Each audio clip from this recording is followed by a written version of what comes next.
acero gritó su sentencia y el techo cayó como un trueno sin prisa.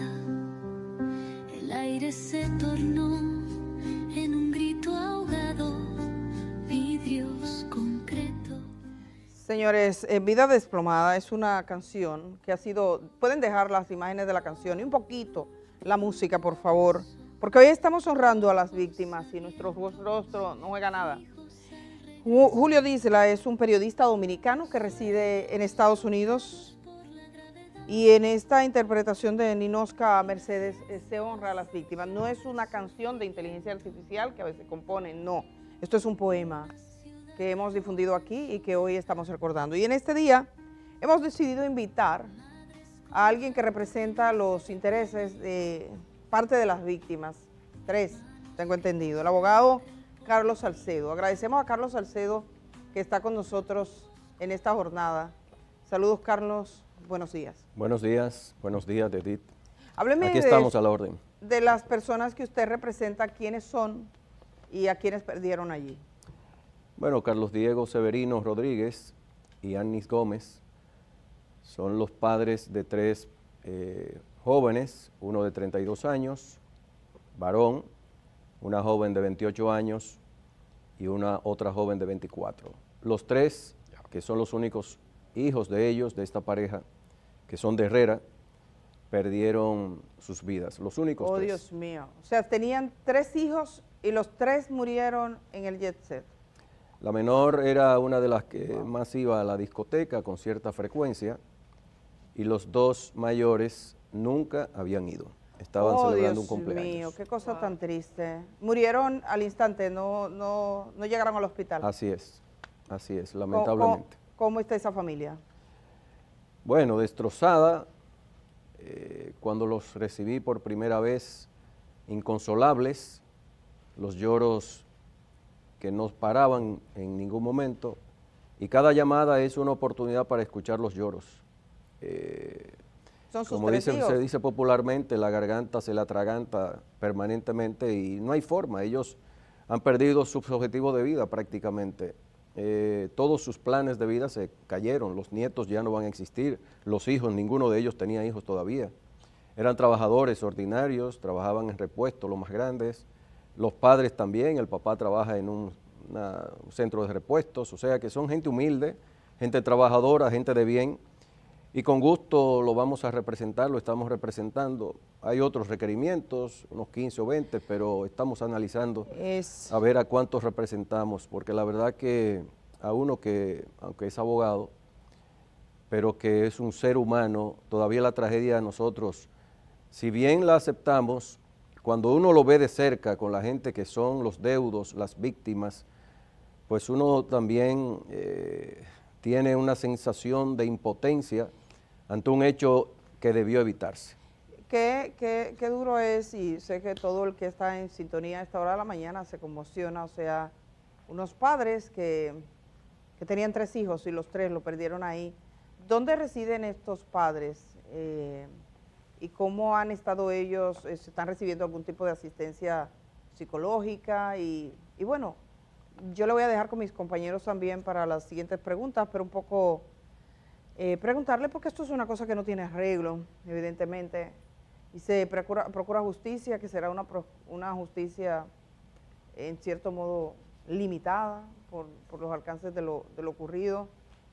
Me gustaría saber en ese sentido la reflexión que usted ha hecho y que nos contara un poquito más de ellos, si han recibido algún tipo de asistencia psicológica, el tipo de acercamiento que han tenido. Bueno, ellos son de Herrera, como dije antes. Le pregunté eso en más de una oportunidad, han tenido ciertos acercamientos, pero sobre todo la solidaridad de la comunidad. La comunidad no lo ha dejado solos. Permanentemente el vecindario, los amigos, hasta personas que no eran del vecindario, los visitan, le dan apoyo emocional, donde trabajan por igual. Por lo tanto, ha habido un acto de solidaridad manifiesta por parte de todos los que de alguna manera conocen de esta situación. Y evidentemente que estamos ante un escenario de limitadas condiciones de justicia, porque un hecho donde fallecen 233 personas con apenas 2 años de prisión correccional, que es el máximo de la pena que establece el Código Penal de la República Dominicana, pues es harto insuficiente para el nivel de imprevisión, la negligencia, la falta de cumplimiento de deber, las omisiones ocurridas, y aquí hay que decirlo, se dice que en materia de delito involuntario, de homicidio involuntario, no hay intención. Ciertamente la intención en el delito involuntario existe. Quizás lo que habría que analizar es el nivel de la imprevisión, de la obligación de cuidado, de la obligación de preservar la seguridad, el mantenimiento adecuado de la estructura, todo lo que tiene que ver con la operación de un negocio nocturno, donde hay aforo, una cantidad de asientos de personas que acuden a ese centro, pues lógicamente debieron reforzarse los niveles de seguridad y las advertencias que el propio Antonio Espaillat dijo, que desde hace 30 años no le pusieron nunca la mano, a pesar de la cantidad de filtraciones que supuestamente solamente se llevaba el yeso del techo y finos que le tiraban, pues evidentemente implica necesariamente un reconocimiento de una falta de previsión, de una omisión culpable que necesariamente va a sancionarse adecuadamente, pero limitadamente, muy coartadamente para el nivel de responsabilidad penal que eso entraña. Y no es lo mismo un muerto que 2, que 3, que 5, que 233. Y luego las sanciones civiles ahí están, serán cientos, miles de millones de pesos que habrá que ver cómo puede resarcirse adecuadamente. Así es. Bueno, doctor Carlos Salcedo, le iba a preguntar, pero usted un poco ya lo ha esbozado. ¿Qué tan complejo es este caso? Uno se pregunta, bueno, si hubiera sido José Cruz, el dueño de la discoteca, al menos lo hubiera llamado a alguien, pienso yo. Si hubiera sido usted, si hubiera sido yo, si hubiera sido una persona, lo hubieran llamado. ¿Qué pasa? Como uno nota cierta como lentitud al menos. ¿Debieron haber llamado ya al señor Espaillat o es un proceso que se toma su tiempo? ¿Cómo es? Mira, hay Se dos lo cosas. digo, perdóneme, brindándole un cafecito para que... Claro, ya me toca, ya me toca. Ya le toca, sí. Gracias, Muchas Kenia. gracias, muy amable. Muy amable. Bueno, mire, en el Cibao decimos que las cosas se realizan a según, A Sigún. ¿verdad? Si Sí. usted es blanco, si es negro, si es pobre, si es rico, si es del monte, si es de la ciudad.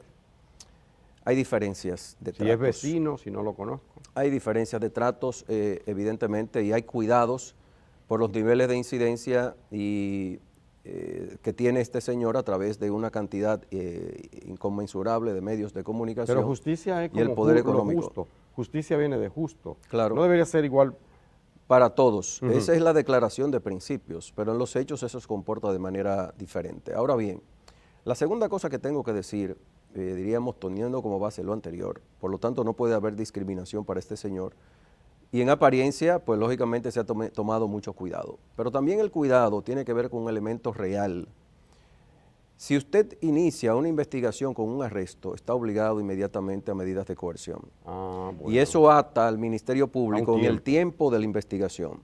Ah, sí. Se mete una camisa de fuerza a 6 meses, si hay prisión, si hay prisión preventiva, y puede ser prolongada un par de meses más. Pero Ahora, no necesariamente eso queda- tiene que, perdóname, Dino, no necesariamente estamos diciendo que lo cogieran preso, que le pusieran una esposa y un show, nada de eso, sino por lo menos una invitación al despacho, qué sé yo, uno espera por lo menos, es una conversación. mira, Pero ¿ha habido algún tipo de conversación? Usted que, por ejemplo, tiene un caso de cerca, ¿ha habido algún tipo de conversación que no se conozca entre el Ministerio Público y Antonio Espaillat?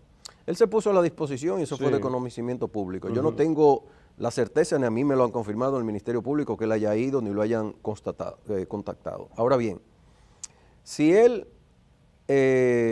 proceso se comporta de la manera siguiente. Un hecho de esta naturaleza ocurre, tiene que iniciarse una investigación profunda y esa investigación está en curso y el Ministerio Público lo está haciendo responsablemente. Sí, sí, de hecho Por lo tanto, ayer- está de hecho ayer- correcto, en lo correcto. Ok. Ahora bien, a los primeros que se escuchan no es al imputado, es a las víctimas. Por eso el Ministerio Público pidió que todas las víctimas fueran a la puerta 108, según recuerdo, a una de las puertas del Palacio de Justicia de Ciudad Nueva. ¿Para qué? Para que se apersonaran, pudieran depositar actas de defunción, actas de nacimiento de las víctimas, de las personas que quedaron vivas, etcétera. se reúne la documentación, las pruebas de la causa del colapso. Todavía la principal prueba que ha pedido el Ministerio Público está en curso, se ha hablado de 3 meses Ese informe por parte que- del INASBIE. Entonces, eso hay que esperarlo. ¿Por qué? Ok. Porque en derecho penal no se puede adivinar. Tiene que tener demasiado consistencia y fortaleza la acusación como producto de una investigación profunda. Si la investigación preliminar, que es parte de la fase preparatoria, se atropella, se salta la cerca, ocurre lo que yo he advertido en otros casos. El caso se lleva débilmente. Entonces, el Y es la Ministerio oportunidad para Público- la defensa para saltarse la cerca de la sanción. Entonces, Carlos, el Ministerio Público, de acuerdo a lo que usted explica, va como debería de ir. Sobre todo con relación a la pregunta de Germán y también la inquietud de mucha gente de por qué no se llama a Antonio Espaillat o por qué no se ha apresado de algún modo. Entonces, esto es una disposición que puede tomar el Ministerio Público para preparar mejor su caso. Claro, y hay un elemento. Primero, el Ministerio Público yo siento que está haciendo lo que debe ser, que lo hemos dicho, y somos, bueno, profesores por muchos años, académicos, etcétera, y yo no soy dispar con lo que digo en clase y lo que digo en las facilitaciones Ni que con lo que hago, escribe, que lo ni escribe con lo que también. escribo, ni con lo que hago en la práctica. Para mí tengo que ser coherente. Si un Ministerio Público se apresura, se avalancha en un caso de un delito correccional, no estamos hablando de un crimen, señor, increíblemente, hay 3 categorías de delitos. Los contravencionales, las contravenciones que son las de baja gradación, ¿verdad? Y los delitos correccionales que son, en este caso, precisamente del que estamos hablando, que tienen sanciones de hasta 2 años de prisión. Por lo tanto, no son los delitos más lesivos a los bienes jurídicos tutelados por la sociedad, o lo que la sociedad no permite, no tolera que ocurran. Ya los crímenes son sanciones de hasta 30 años en caso de asesinato, y hay terrorismo con 40 años. Por lo tanto, el Ministerio Público no tiene un crimen en sus manos, increíblemente. ¿Pero por qué? Porque tenemos un código de 1884. No es lo mismo un delito omisivo o un hecho que entraña omisión, inadvertencia, ¿verdad?, negligencia, incumplimiento del deber de cuidado o inobservancia de reglamentos. No es lo mismo cuando muere una persona, cuando mueren 2, a cuando mueren 233. Es decir, cuando usted tiene también un negocio de alta peligrosidad, música alta que puede afectar con los decibeles precisamente la salud auditiva de la gente, música que puede ser estruendosa para mucha gente, pero aparte de eso, el sonido puede impactar incluso hasta el movimiento, la presión de las paredes, del techo del edificio. Y luego, un edificio que alberga 600, 700, 800 mil personas, debe ser vigilado continuamente por las autoridades, ministerio, por obras públicas, ayuntamientos, el Ministerio de Viviendas, todas estas instituciones Eso no pasa. que también hay que evaluar, y eso el Ministerio Público lo debe estar haciendo junto con los actores privados, debe estar evaluando si ciertamente hay responsabilidad institucional. Yo la veo, y nosotros en las acciones que vamos a emprender, pues evidentemente tendremos en cuenta que la Constitución de la República establece claramente que son responsables civilmente, patrimonialmente, las instituciones públicas y los agentes que representan estas instituciones públicas que cometieron acciones, entre comillas, dejaron de hacer lo que tenían que hacer, que es una conducta omisiva, y por su causa, finalmente, el deterioro, el riesgo creado por estos individuos propietarios del local fue precisamente el resultado que produjo la muerte de tantas personas. Salcedo, hoy se cumple un mes de esta tragedia y tenemos que recordarle a la gente, Salcedo representa a unos padres que perdieron a sus únicos 3 hijos. Usted ha hecho referencia a algo que le preguntaban al principio, yo tengo así como varias preguntas que me surgen escuchándole, pero sí, me parece que esto trasciende el caso mismo, y es el tema de la prisa, de la manera en que se llevan los procesos. Este es un tiempo en el que todo el mundo opina, hay abogados que nunca han sido abogados, periodistas que pretenden, gente que quiere hacer lo que hace el periodista, gente que se viste de ingeniero sin ser ingeniero. Eso sí, vamos al mundo de las redes. Y evidentemente eso ejerce una presión pública y hasta convencen a las víctimas. Esto va lento, esto hay que darle prisa, esto hay que correr, hay que llevarse preso a la gente desde que pasan los hechos.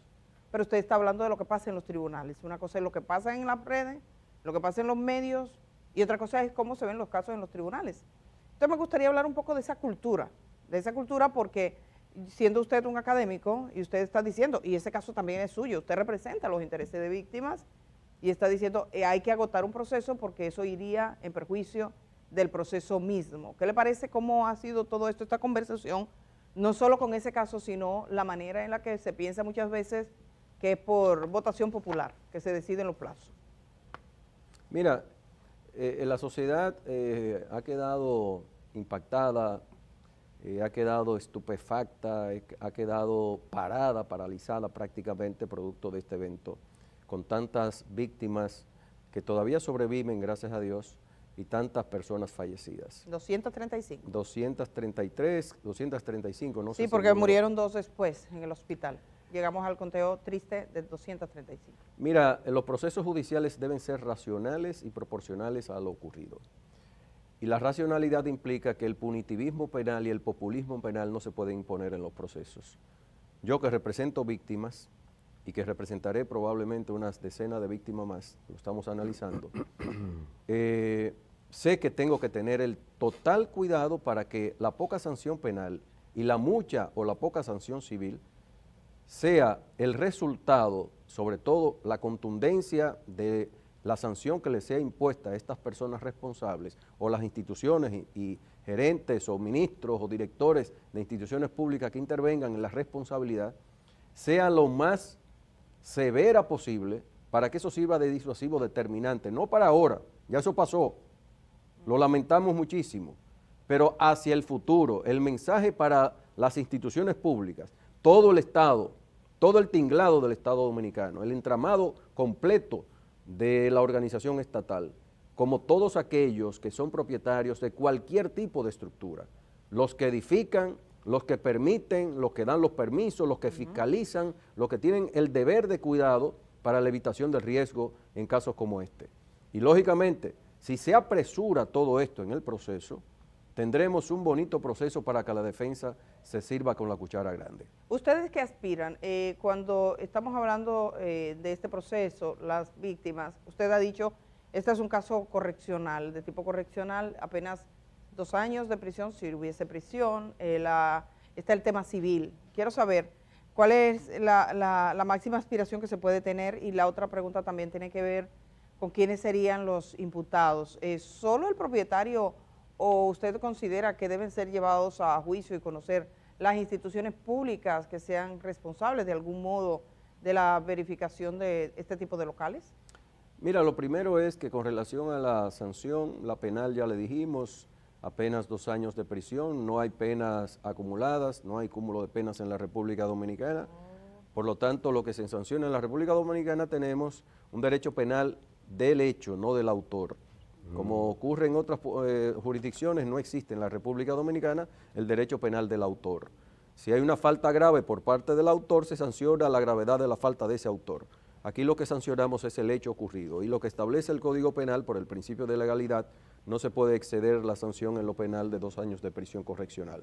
En lo civil, la tradición dominicana en hechos que entrañan una responsabilidad resarcitoria o indemnizatoria en lo civil no es de alta gradación. Un muerto aquí vale 1 millón de pesos, un muerto aquí vale 2 millones de pesos. Hay casos en los cuales hemos tenido algunas sanciones de hasta 20 millones, la hemos logrado, pero por la magnitud y el impacto social dominicano y extranjero que ha tenido este hecho, pues evidentemente los jueces, que son seres humanos, ese daño moral, no solamente a las víctimas y los deudos, sino a toda la sociedad, evidentemente que va a ser determinar sanciones mucho más ejemplares. De eso no tengo la menor duda. En esta ronda, mi última pregunta, antes de pasar a Indira y a Germán, preguntarle, usted ha dicho que el Ministerio Público primero debe abordar a las víctimas. Me pregunto, ¿ya han sido interrogados sus clientes? ¿Sabe si el Ministerio Público ha conversado con las víctimas o con alguna de las víctimas? El Ministerio Público ha pedido que se acerquen allá, y hay muchas víctimas que han acudido.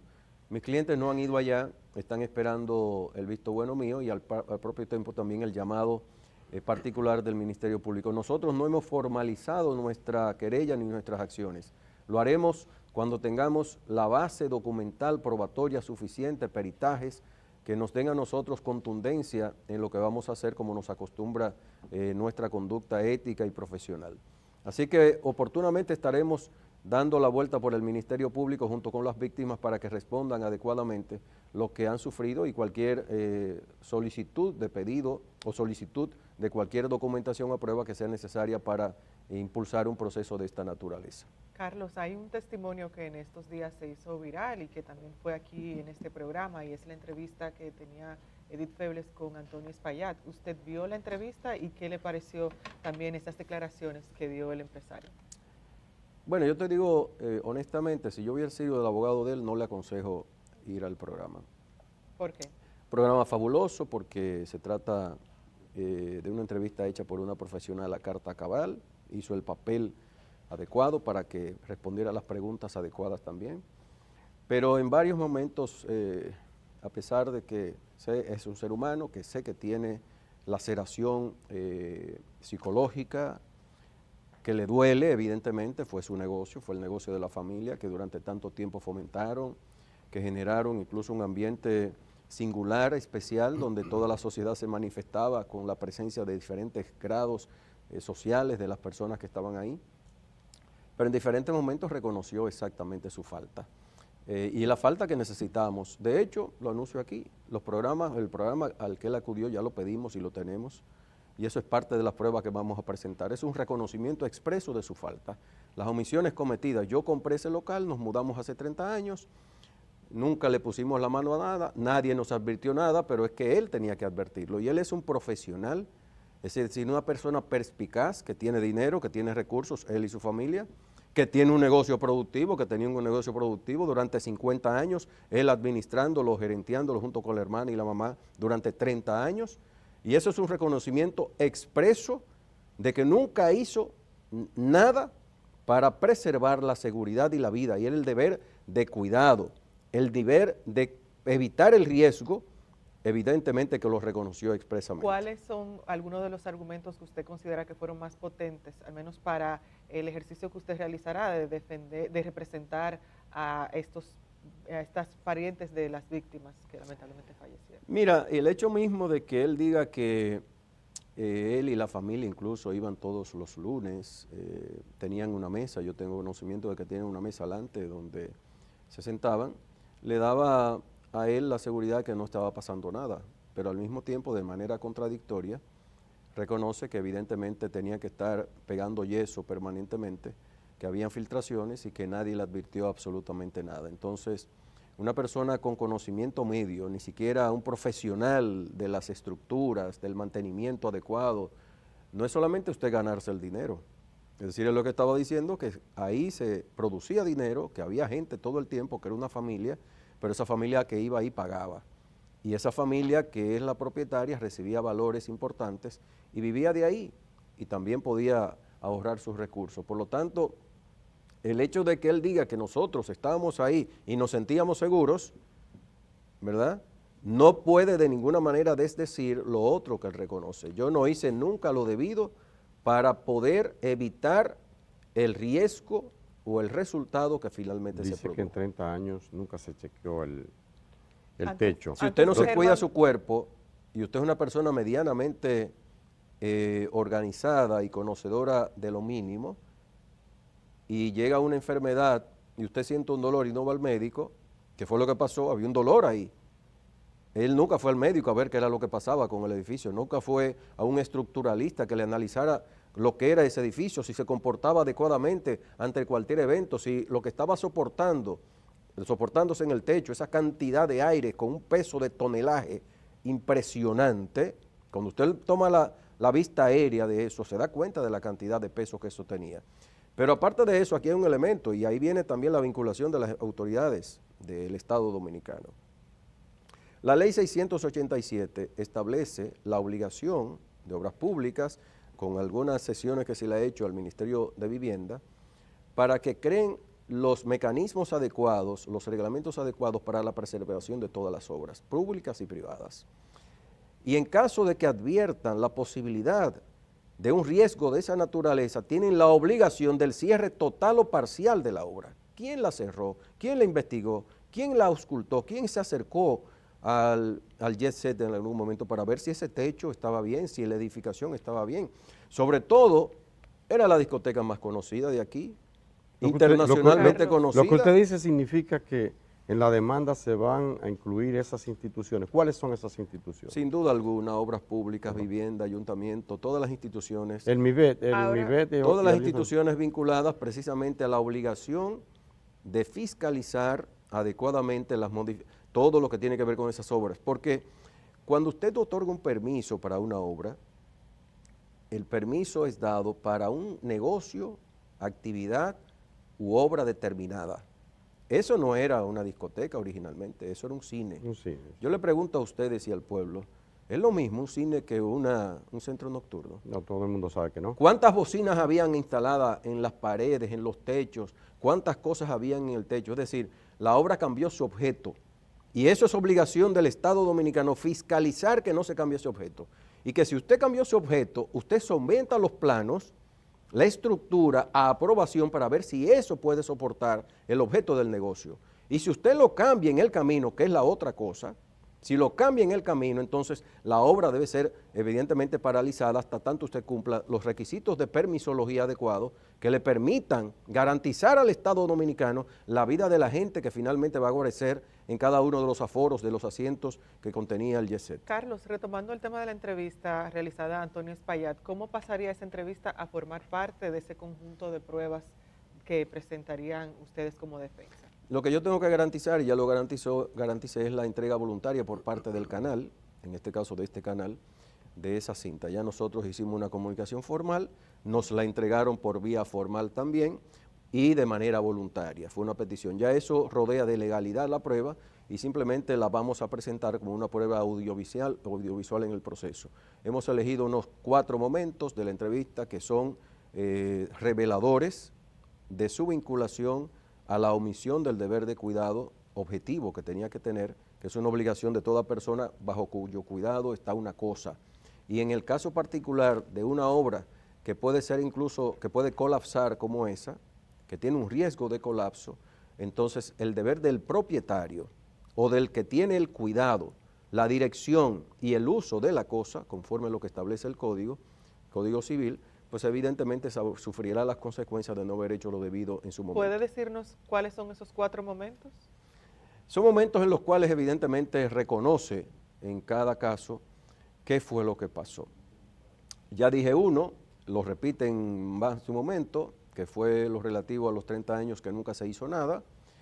Hay otros momentos en los cuales también habla de la cantidad de veces que fue intervenido el local, que era permanentemente por filtraciones, es un segundo momento de reconocimiento y eso se repite en 4 momentos al menos de manera relevante. Pero en toda la entrevista hay un reconocimiento de que su falta irremediable va a ser sancionada. 235 vidas perdidas, otras tantas personas lesionadas, daños psicológicos además, en fin. Pero uno se pregunta, doctor Carlos Salcedo, ¿hasta cuánto abarca la demanda? ¿Hasta lo que dice el monto de la empresa? 2 años, de 3 meses a 2 años, ya como en lo penal, ¿verdad? En lo civil apenas, o no sé, usted me aclarará. De 6 meses a 2 años. Ajá, de 6 meses de 3 meses a a 2 2 años. De 3 meses, ajá. Y en lo remunerativo, la demanda que se puede hacer, implicaría solo hasta el monto de la empresa, lo que esté registrado, digamos que el YESET costaba tantos millones, entonces hasta ahí puede ir la demanda, o se agrega a partir de lo que usted señala de esas instituciones públicas que debieron y no revisaron, ¿ampliaría el alcance de la demanda? Mira, interesante la pregunta, Germán. Primero, las pólizas de seguro en la República Dominicana son limitadas. A veces los propietarios no tienen la conciencia suficiente del nivel de riesgo que hay que asegurar. Y por lo tanto, yo no conozco todavía la póliza. Los límites de responsabilidad asegurados no implican una limitación para el monto de la demanda ni la sanción que finalmente los jueces vengan a dictar. Primera cuestión. Segunda cuestión, no se va a limitar la demanda a lo que haya de bienes, ni lo que ellos tengan en banco o propiedades que tengan. Es a lo que cada persona víctima entienda que ha sido la lesión en términos materiales, lo que Eso le causó, en términos de los cuidados médicos, de las atenciones funerarias, todos esos gastos que se producen, pero además los daños morales, la lesión psicológica que se ha producido en cada una de las víctimas. Y eso tiene un valor que evidentemente dependerá de la fuerza con la que la demanda se presente y cómo los jueces valoren eso. Pero además, aquí la salvación está en que haya bienes suficientes adicionales por parte de los propietarios que serán demandados, pero la salvación es que el Estado, una vez incluido, el Estado es ilimitado en cuanto a los bienes que tiene. Y lógicamente ahí habrá un espacio para que haya un resarcimiento lo más prudente, lo más adecuado posible. Bueno, eso me alienta un poquito, porque decía yo, si el Yesé vale 20 millones, entonces hasta 20 millones pueden demandar. Me había dicho alguien, digo, no, pero eso es ilógico. No, imposible, imposible.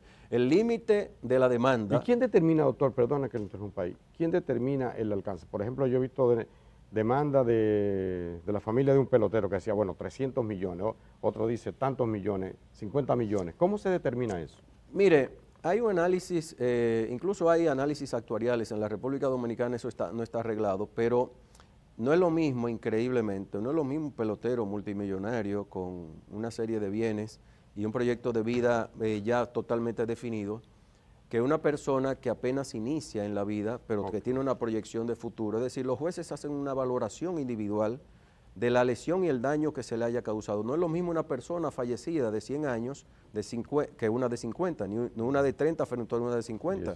¿Por qué? Porque una persona que tiene 30 años de vida tiene un proyecto de vida por desarrollar, el de 80 ya lo realizó. Se entiende. Uno de 60 a lo mejor tiene todavía cosas en la vida, pero tiene una vida prácticamente hecha. Comprendido. Doctor Carlos Salcedo, muchísimas gracias. Como gracias siempre, a ustedes. brillante. Nosotros vamos a hacer una pausa y al regresar tenemos más aquí en El Día.